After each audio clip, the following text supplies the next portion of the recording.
swimming, and the branches are stripped of their leaves.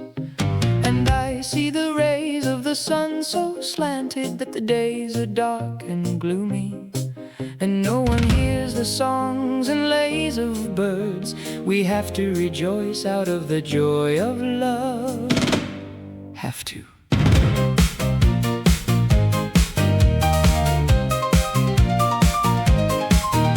You cannot serve this love so long that the reward won't be 1,000 times the trouble, because worth and joy and everything there is shall belong to those who hold it in their power.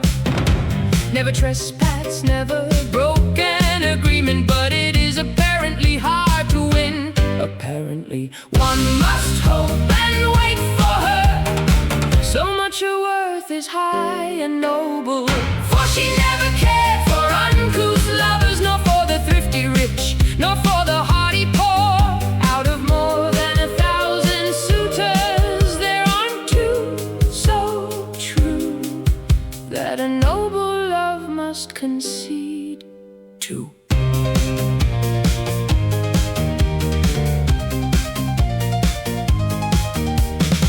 These troubadours between truth and lies corrupt lovers, women and husbands, and keep saying that love goes sideways because the husbands become jealous and the ladies are in throes. Still people want to hear them and listen to them much too much.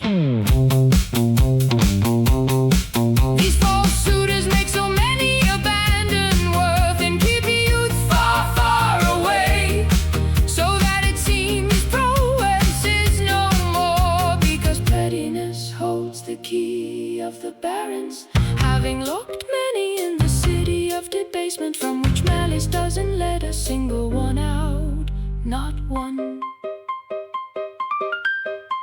I see the world fail on many sides, for which reason I stand astonished and worried that the mercenary finds no one to feed him, because of the slanderers with their accursed tongue, who are worse than Judas who betrayed God.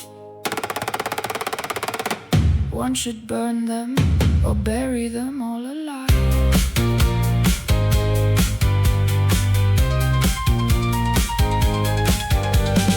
One can wash away and purify himself from the great blame, at least those accused of it. And if he is brave, he will take to Edessa and abandon the perils of the world. By doing so, he can free himself of the burden that makes so many trip and perish. So many.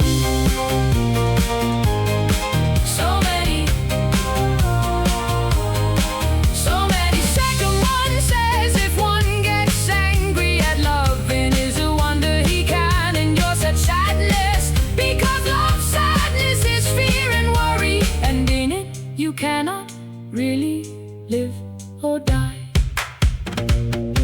You cannot.